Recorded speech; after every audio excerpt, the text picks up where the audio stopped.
What are your expectations for quarterback Joey Aguilar this season for Tennessee, and will those change as the year goes along? We'll discuss, we'll compare. What should we expect? All that and more here on a Wednesday, Locked On Vols.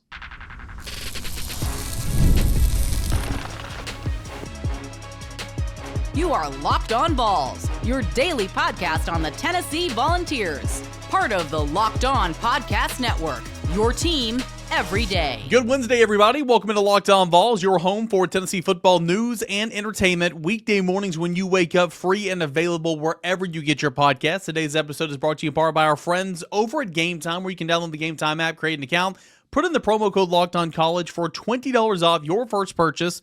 Again, shout out to our friends over at Gametime. I'm your host, Cain. So glad to have you guys along for the ride. I'm a member of the VolQuest.com team here in town, getting ready for Tennessee football camp. Begins first practice a week from today. How about that? We have almost made it. We have almost made it through that long, annoying offseason. We are almost there. Can't wait for that. Today's episode is going to be fun. Today, we're going to discuss some expectations that we have on quarterback Joey Aguilar. Presuming, again, there will be a quarterback competition. He's got to go earn it. But assuming that Joey Aguilar is the starting quarterback, what are acceptable expectations for Joey Aguilar? What does Kirk Herbstreit have to say about Joey Aguilar on a podcast he joined? We'll discuss that here in segment number 1. Positional power rankings coming up in segment number 2. Which position groups are the best entering fall camp? Which ones are the worst? That's coming up in segment number 2. And then Josh Ward will join us for Award Wednesday in segment number 3. All that and more here on a Wednesday show. Okay, so what are your expectations for quarterback Joey Aguilar this season? Again, this is assuming he's the starting quarterback, assuming he wins the job. It's not a handout. He certainly has got to go earn it. Jake Merklinger is the veteran in the system, though he has hardly any experience. I think 2 games in mop-up duty a season ago. George McIntyre is a brand new true freshman, okay? But both those guys are more experienced in this system than that of Joey Aguilar. Now, Joey Aguilar has been there and done that. He is a guy that's played a whole lot of football. Started out in junior college, made his way to Appalachian State. Of course, if you don't know the statistical breakdown of who Joey Aguilar is, I'll give you a brief synopsis real quick. 2 seasons as the starting quarterback at Appalachian State in the Sun Belt. He combined for 56 touchdowns, 24 interceptions, 6,760 yards. His 2023 season was fantastic. He completed 63% of his passes, threw for 3,757 yards, 33 touchdowns, 10 picks. Last year, injuries around him, not great offensive line play, and he regressed a little bit.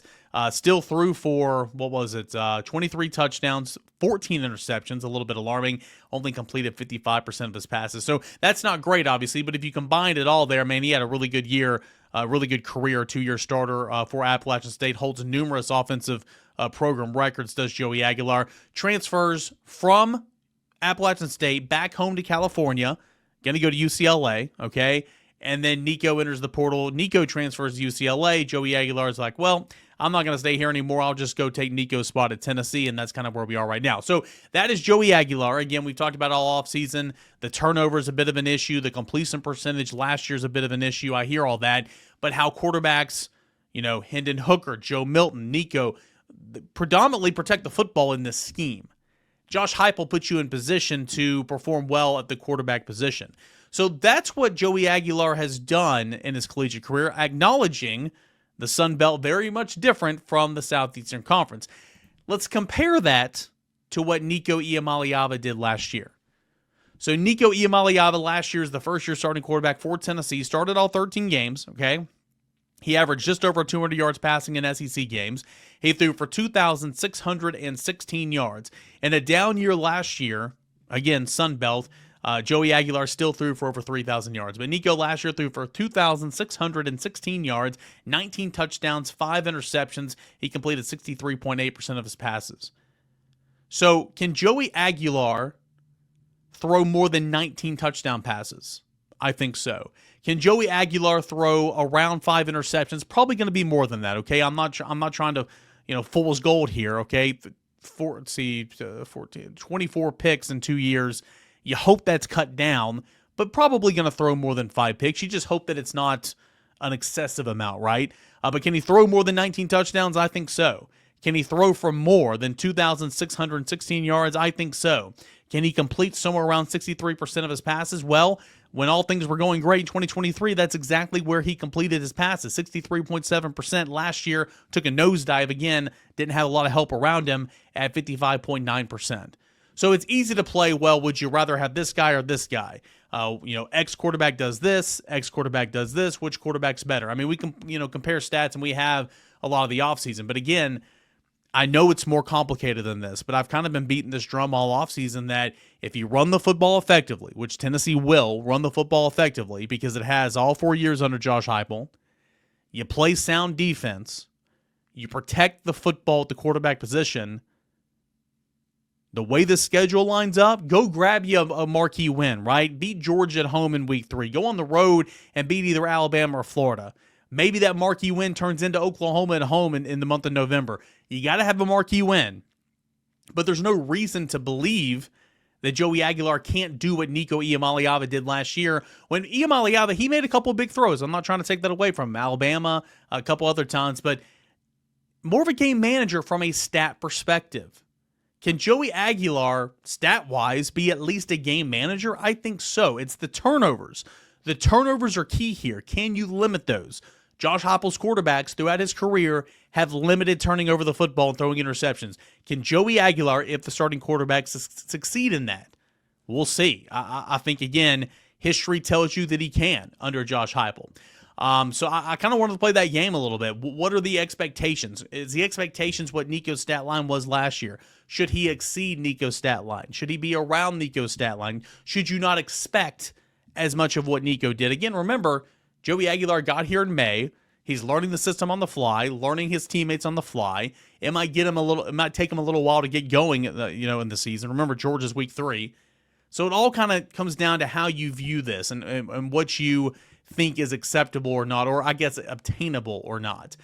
Kirk Herbstreit, he joined the Try That in a Small Town podcast last week, and he spoke a lot about Tennessee. He was asked a lot about the Nico Iamaleava situation, the Joey Aguilar situation, and Kirk Herbstreit had a lot of good things to say about Joey Aguilar. Now, he did say up front, I don't know, I'm in wait-and-see mode, but this is what he had to say about Joey Aguilar. He said, quote, "He's going into a great system. I mean, Josh Heupel puts the quarterback in a spot to be successful with the system that they run in, so I wouldn't be shocked to see him do well." He goes on to say he's going in with, I don't want to say nothing to lose, but the expectations are always high at Tennessee, but they're going to be in his corner. That fan base is going to be in his corner after Nico kind of left him the way that he did. I agree completely, right? It's kind of funny, like the last day of spring practice when Josh Heupel got up to the podium and said, nobody's bigger than the power T. We cut bait. We're doing this. And everybody said, oh, that's my coach. Heck yeah. Yeah, nobody's bigger than the power T. Yeah, let's ride. And that was all great. And there's still some of that energy here. But watching on YouTube, listening to us, wherever you get your podcast, completely free, as well as I do, you lose to Georgia in week 3, that energy is not going to be the same. Because losing hurts. Losing to a rival hurts. Say you drop a game at Alabama or Florida. Say you drop a game that you're not supposed to drop. Or say you have a bad quarter. Say you go scoreless in the first half, like Tennessee did a couple of times under Nico Iamaleava at quarterback. That same energy is not going to be staying there, right? Because, again, competitive juice is flowing. Losing hurts. There's always high expectations here. But I do think something that Kirk said there, I do think the fans are going to be in his corner. That's going to be their guy, right? I mean, because your guy left you. Your guy left you, so your guy's coming into a quote-unquote impossible situation, but he's getting the keys to I don't want to say Ferrari of an offense right now, because I don't think that's what it is. Questions on the offensive line, questions at wide receiver and everything. But you're getting the keys to a really good situation, a roster that is win-now ready, a roster that is really, really good, great defense, great run game, and still there's a ton of talent. Even on the offensive end, it's just unproven right now. So my question for you is, what is your expectations for Joey Aguilar? We talked stats earlier in the show. Looked at what Kirk Herbstreit said on his appearance on that Try That in a Small Town podcast, what he had to say about Joey Aguilar. What say you? If, and I think that he will be, if Joey Aguilar is the starting quarterback for the University of Tennessee, what is your expectations for the QB1? We'd love to hear from you at _Cainer and at Locked On Vols. That being said, positional previews, power rankings, positional power rankings. Which position groups are the best, which position groups are the worst heading into fall camp. We're going to rank them 1 through 8 when we come back right here on your Locked On Vols. Stay tuned. Have you ever decided last minute that you want to head to the ball game with some friends or family, and maybe it's game day, you just suddenly realize, hey, I want to be in the stands tonight? That's exactly where Gametime comes in. It's the easiest way to grab your last-minute tickets without any stress. With the money that you're going to save on tickets, you can go splurge on food, drinks, some merch, even invite a bigger group to join you at the stadium for that said contest that night. Gametime makes this all possible. Last-minute deals. Sometimes the tickets are cheaper the closer you get to the event starting. First pitch, kickoff, tip-off, whatever the case may be. Plus, they have the Gametime guarantee where, man, they're going to have your back if you find cheaper tickets somewhere else in the same section. They are going to have a 110% guarantee they're going to have your back. Gametime, not just for sports, right? It's for concerts, shows in your area. Anything that requires a ticket in your area, check on the Gametime app. Chances are you can buy a ticket there, and you're going to get the greatest customer service in the ticketing industry. Go check out Gametime today. Take the guesswork out of buying tickets with Gametime. Download the Gametime app, create an account, put in the promo code LOCKEDONCollege for $20 off your first purchase. Terms apply. Create that account, put in the redeem code LOCKEDONCollege for $20 off. Download Gametime today. Last minute tickets, lowest price guaranteed. Fall camp practice number 1 officially starts a week from the day. There's media day that Tuesday before.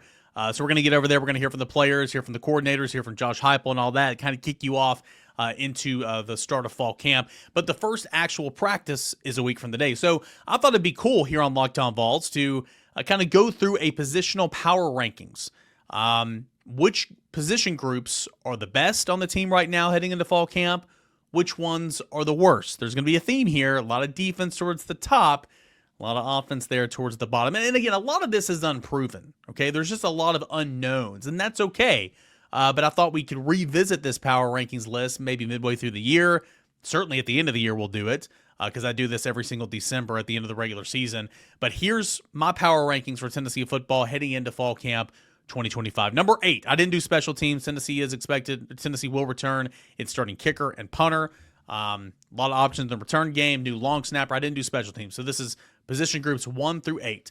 Coming into number 8, wide receivers. And again, this is just, there's a lot of unknowns. There's not a lot of guys in the room, only 7 scholarship receivers, but there's just a lot of unknowns. Like Mike Matthews, if he would have played all last year, what could he have turned into? He needs to be an alpha. Can Chris Brazzell take the Dante Thornton step from year 1 in the system to year 2? He better, because he was one of the prize transfer portal additions last year. He had a great touchdown catch against Oklahoma.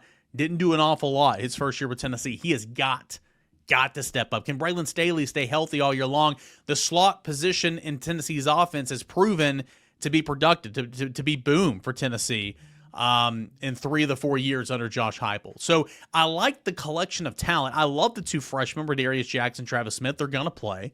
How far along how quickly can Amari Jefferson, Joakim Dobson get into the fold? Will there be a walk-on that plays himself into the role, into a rotation, because there's only 7 scholarship wide receivers?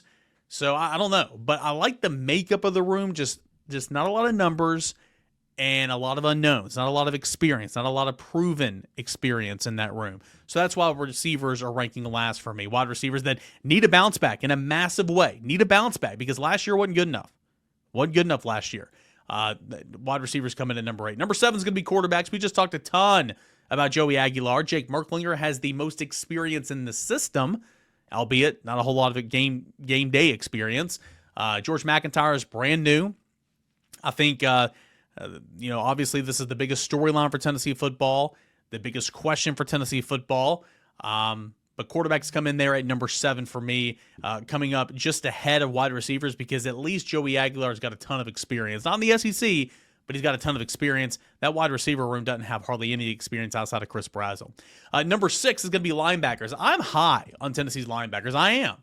I think William Minge has done a heck of a job with this group. I think he's done a heck of a job on the recruiting trail. This time next year, we're talking about TJ White and Braden Rouse in this room as well, adding with the likes of Jaden Perlotti, Jaden Harmon, who missed all spring. They need to come back and kind of get caught up to speed in fall camp to provide some depth and to be special teams players. But I like this group a lot. I'm working in reverse order here. Edwin Spillman might have the highest upside in the room. He missed a ton of action as a true freshman last year, but he's going to play a massive role as well. And then at the top, you got Jordan Burns as well, who missed all of fall camp last year, was limited most of the season last year, but the staff likes him as well. And then at the top, you've got Jeremiah T-Lander and Arion Carter. I think that there's another gear specifically for Arion Carter that he can meet, and hopefully he does. Really, really nice player. But you got these young pups who are now experienced, right? At least at the top. And this group's got to play better than what it did last year. Injuries to Keenan Peely, Aaron Beasley at times in 2023 kind of forced the hand of Tennessee's linebackers. Had to play a ton of young guys. Elijah Herring had to play a ton in 2023. Arion Carter, Jeremiah T-Lander had to play a ton. Jeremiah T-Lander had to play a ton last year because Keenan Peely went down with injury. So these young pups have grown up a little bit. They need to play better. I'm high on this group. I think that they can be much, much better. Number 5 is offensive line. Again, I'm kind of high on this group as well. I recognize Tennessee has to replace 4 or 5 starting offensive linemen. I recognize Tennessee has got to find a center. That's the number one question on the offensive line. What more evidence do you need? Glenn Ellerby has never started a player in a football game that he recruited from high school here at Tennessee. That's going to change this year. And Tennessee has never had a backup center to Cooper Mays. When Cooper Mays went down for stretches at a time in 2021 and 2023, they slid guards down inside. Jerome Carvin, Ollie Lane, Dane Davis a little bit at tackle. Now's the time. Is it going to be William Satterwhite, who was pretty much your starting center in fall camp or in spring ball? Is it going to be Sam Pendleton? Does it make the most sense for Sam Pendleton to be at center and either Max Anderson or Jesse Perry or Shamie Morrow to be the starting right guard? Time will tell. That's going to be answered here in fall camp. Wendell Moy is going to be a really, really good addition. Second team All Pac-12 in 2023. Experienced guy, going to fit in great in this system. He's going to be one of your guards. If Pendleton doesn't start at center, he'll be another guard. Again, David Sanders Jr., there's going to be some bumps along the way, but the talent, the athleticism, he's going to be a star on the offensive line in this league, but it will come with some growing pains as a true freshman. Be ready. And then Lance Hurd. Lance Hurd's had a great offseason. Dropped some bad weight. He's healthy. He's in shape. And the big thing from the offensive line last year, and I'm going to give him the roses a little bit too, right? I mean, Dylan Sampson, single-season all-time leading rusher. They dang near rushed for 3,000 yards last year. So, the offensive line did some things. They struggled in pass pro. But overall, the offensive line last year was hurt. The entire right side of the offensive line, Javonte Spraggins, John Campbell couldn't even make it through a game, sometimes even halfway through a game. Health-wise, I think if they're just healthy, they have the potential to be better. I like this offensive line makeup, and so they come in at number 5 for me. Number 4 is tight end. Miles Kitzman brings so much experience there. It's now or never time for Ethan Davis. I think Ethan Davis can be not a X factor for this offense, but he can add a few more wrinkles at the tight end position that Tennessee hasn't had. You got to find a third tight end. It's going to be Cole Harrison or one of the 2 freshmen, Deshaun Brame or Jack Van Dorselaer. Got to find a third tight end in order to run 12 personnel at times. In order to be comfortable in 12 personnel. Tight ends come in there at number 4, largely because Miles Kitzman has been really, really good. Number 3 for Tennessee. And you could argue this could be number 1. You could argue this could be number 2. It's the secondary, the defensive backs. When healthy, Jermon McCoy is the best or one of the best cornerbacks in all the country. I love Tennessee at corner. Ricky Gibson's a good corner. Jalen McMurray has proven to be a solid depth piece. Colton Hood from Colorado is an experienced depth piece now. I love Tennessee at corner. Tennessee is strong at corner. At star, Boo Carter handles that. Plus, you've got Jalen McMurray that's going to help out with that this year as well. Colton Hood could also be freed up to go help out there as well. That's why the Colton Hood addition is just so big, because he could play star if needed, or it frees Jalen McMurray to go out and play star as well. Safety's a question mark. Andre Turrentine does return as a starter. He needs to be better. Will Brooks was Tennessee's best safety last year, had 4 picks. He's a good player for Tennessee last year. Caleb Beasley, Idris Farouk, and they're going to fill out that safety rotation. There's got to be some other guys to step up there as well to help in that regard. So defensive backs come in at number 3, largely because I do have questions at safety and about McCoy's injury status right now. He's going to play this year. Might not be ready for the start of the season, but anyway, Tennessee's secondary has been great. It was fantastic for Tennessee last year. It needs to be good again. Number 2 is going to be the running backs again. Maybe it's scheme aided. Whatever you want, the proof's in the pudding. At no point in Tennessee football history has there been a 4-year run, no pun intended, of 2,500 plus yards. That's happened under Josh Heupel. Wide split, sure, it helps. But give these guys their due. The offensive line their due. The Tennessee runs the football well under Josh Heupel. Dylan Sampson's a big loss. I'm not diminishing that. But Deshaun Bishop performed well when given the opportunity. Peyton Lewis did the same. Star Thomas, he's produced everywhere he's been. So that's a nice little three-headed monster right there to work with. I have all the faith in the world that Tennessee is going to be able to run the football. I do. And that's why I have Tennessee's running game at number 2. And at number 1 is going to be the defensive line. It is strength in numbers. It is an old school approach for Rodney Garner. It always has been. This group returns so much, even though it loses some in the interior and, of course, at James Pierce on the edge. But this group brings back Joshua Josephs, who's a great player. Expecting Caleb Herring and Jordan Ross to step up. Dominic Bailey, Tyree West. You got in the interior Jackson Moy, Bryson Eason, David Hobbs, a couple of 5-star freshmen, Isaiah Campbell.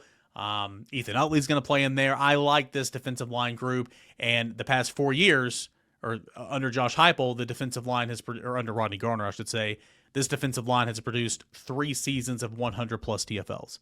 Need to sack the quarterback more, but the TFLs have been there. Strength in numbers, and I think Tennessee's number 1 position group entering fall camp is the defensive line. So, again, in reverse order, number 8, the wide receivers. Number 7, the quarterbacks. Number 6, the linebackers. Number 5, the offensive line. Number 4, the tight ends. Number 3, the defensive backs. Number 2, running backs. Number 1 is the defensive line. What say you? That's my phrase, right? What say you? How would you rank Tennessee's positional groups in power ranking form? 1 through 8. That was mine. Would love to hear from you guys at _Cainer and at Locked On Vols. Hey, when we come back, what does Josh Ward think about Tennessee's position groups? What does Josh Ward think about Tennessee being preseason picked 9th in the Southeastern Conference? That's coming up next for Ward Wednesday right here on Locked On Vols.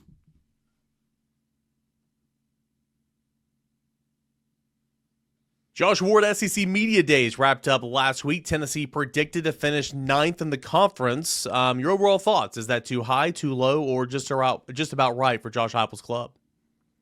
Well, I think it's fair. You could say Tennessee should be higher based on the schedule, and that would make a lot of sense. Last year, based on the results, if we went on how things played out last year, teams 4 through 9 had the same record in conference. So you could be 4th or 9th and have the same SEC record within the conference. But how that plays out from a national ranking standpoint, non-conference can be a factor. Tennessee's non-conference schedule is easier than a lot of teams in the SEC. A lot of it's about the quarterback position. If Nico were still on Tennessee's football team, Tennessee would have been picked higher.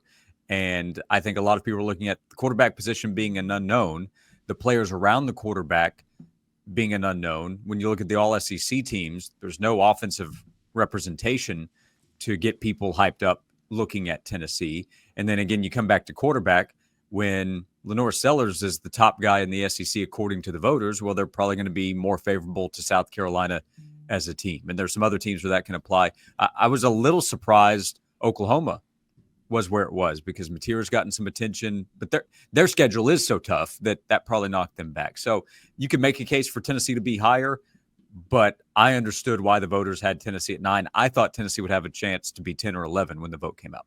Yeah, and again, that's not saying that you expect Tennessee to finish that way. It's not saying that Right. you think Tennessee is the 10th or 11th best team in the conference. It's just that's what I expected too. I mean, you get Dylan Sampson's gone, James Pierce is gone, Nico leaves on the last day. Kind of is what it is, right? And you have a really good point.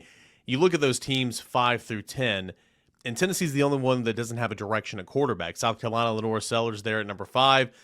Florida, DJ Lagway, everybody loves him at 6. Austin Simmons, the clear-cut quarterback for Ole Miss at number 7. Marcel Reed, who's been here, done that at 8. Tennessee's at 9. And then John Mateer there, the new transfer into Oklahoma, an Oklahoma team that returns a ton and added this offseason and probably going to be healthier than what it was last year. I'm with you. I'm kind of surprised Oklahoma came in behind Tennessee. So I understand it. I get it. I do think, going off to what you said, if Nico was on this team, just because you return a quarterback, and I mean, Nico does, the name, right, kind of carries some weight, I think Tennessee would have been up there a little bit higher. But any way you want to spin it, I think any of these teams can kind of come in between 5 and 10. I don't think these 5 teams are good enough to jump in that top tier of Texas, Georgia, Alabama, LSU. And I don't think these 5 teams are worse enough to be down in this bottom tier, the Auburns, Missouris, Vanderbilt, Arkansas, Kentucky, and Mississippi States. Yeah, I agree. I think there's a top 4 going in. I think there is a slim margin between each school, 5 through 10 or 11, and you could order them in so many different ways. Again, schedule has to play a role here if you're looking at predicted order of finish. So if I were voting, I was not at media days this year, so I did not vote. But if I were voting, I would have had Tennessee a little bit higher. But that would have been as much on schedule as comparing Tennessee to the other teams. Tennessee playing the bottom 4 teams it's a big boost to the schedule. No way around it. So I lean right now 5-3 for Tennessee in the SEC. That won't be easy, but it's very doable. And if that's the case, I think it's unlikely we have a 6-way tie at 5-3. It could happen again, but that means I think Tennessee's a little bit higher.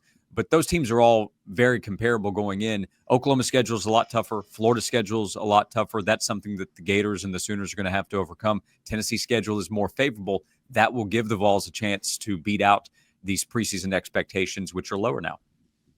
And by the way, Josh Heupel, if I'm him, I wish we were a spot or 2 lower. I wish that I could, and he can take other publications and show 10th or 11th. But I wish that the media vote, which gets the most attention, I wish that if I'm Josh Heupel, I wish that were 10 or 11, so I could say, hey, they don't even think we're in the top 9, 10 teams in the SEC. But he can still use this, being picked 9th in the SEC. I know the players are talking about the overall hate that they believe that they're getting and the disrespect, and they're going to try to prove people wrong. Yeah, well, Josh Heupel, make sure you don't show your team, if they haven't seen it already, that South Carolina got 5 votes to win the conference. Vanderbilt and Florida got 2. Tennessee, Ole Miss, and Auburn got 1. I mean, hey, this is a Tennessee podcast. Tennessee had no business getting a vote to win the Southeastern Conference. It kind of is what it is. You look at the All-SEC preseason team, and again, this is – I mean, I voted on this for years. I know you have as well. I mean, the fact that there are 3 teams in preseason, the fact that there are 3 linebacker positions, the fact that there's not 5 defensive back positions. I mean, it's kind of a silly practice in my opinion. But nonetheless, Jermon McCoy first team All-SEC preseason, that was expected. Boo Carter, Arian Carter named to the 3rd team. No offensive players, and Boo Carter not named as a return specialist. That was kind of interesting to me as well. Again, these are 3 teams. Any snubs in that regard? Anybody on the offensive end should have maybe made one of these teams? Well, on the defensive side, the first name that came to mind for snub was Joshua Josephs, because I think he has a good chance to be All-SEC this year. But then I also looked at 3rd team. We talked about this on Josh and Swain. Tyreek Sapp is 3rd team preseason All-SEC at Florida. He had 7.5 sacks last year. He's 3rd team going in. Trey Moore, was more productive at Texas, and he's 3rd team. So if those guys are there, I don't have a case to make for Joshua Josephs over them preseason going in. He'll have a chance on the field to outproduce them and be on the postseason team. So I thought Josephs, but figured out quickly why he's not there. And then I thought maybe Ricky Gibson, because he could make a case against his own teammate in Boo Carter to be preseason All-SEC. But I don't know that I consider Ricky Gibson a big snub. On the offensive side, I didn't come up with anybody. The name that was asked to us was Miles Kitzelman. But he, based on production, he just doesn't have a case against the 3 guys that were chosen 1st, 2nd, and 3rd team.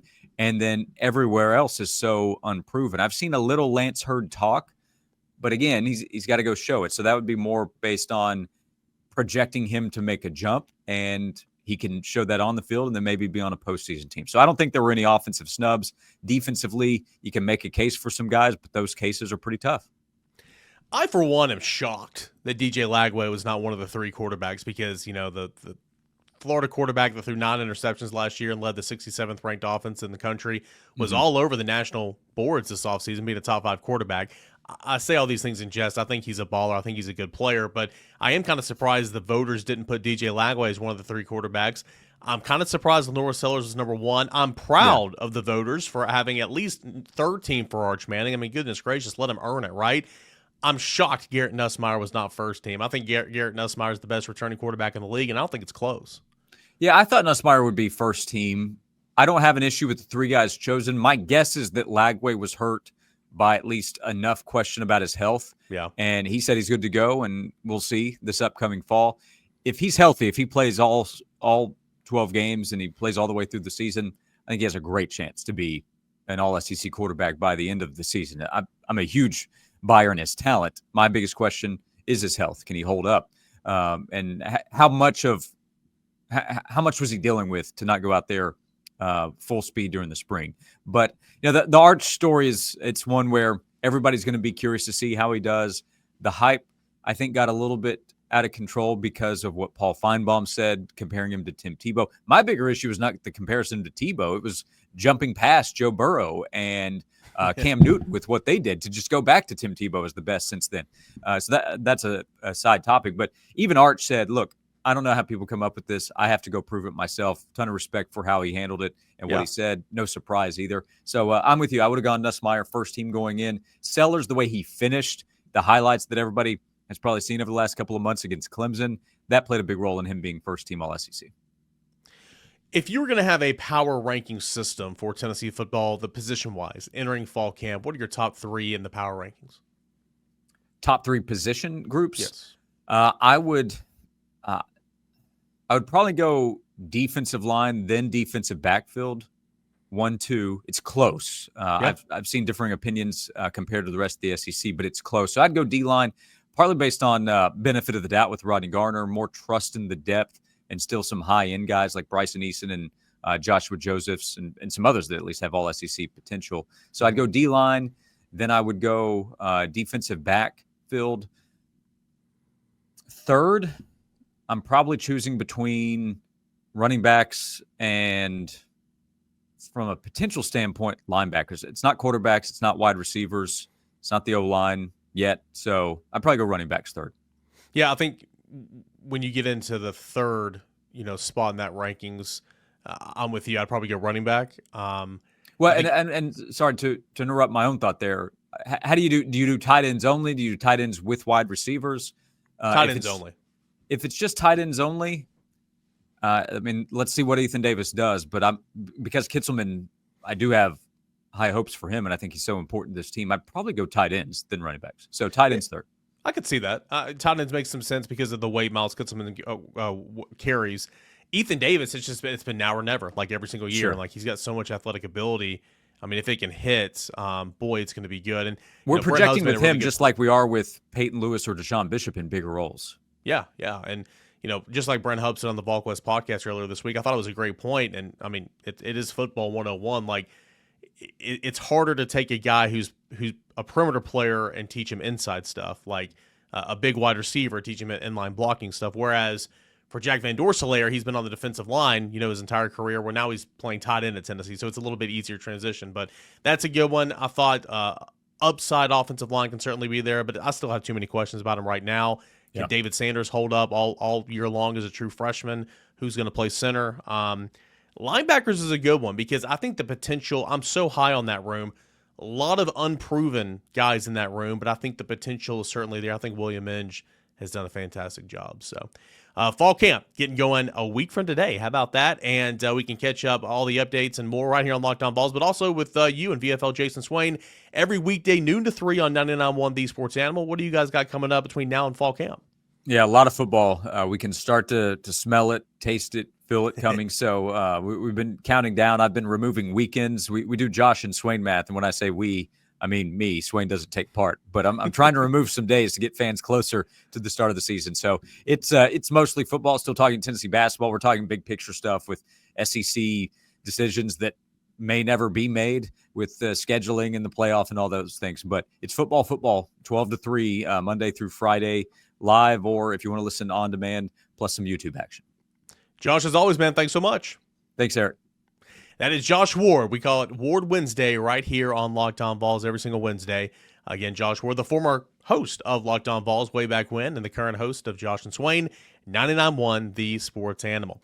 We are now less than a week away from the start of fall camp. We'll call it Media Days, the official kickoff on Tuesday. A lot in store between now and the start of fall camp. Power rankings will continue to have that conversation and so much more right here on Locked On Vols. Same time, same place. We'll do it again tomorrow, everybody. Have a great rest of your Wednesday.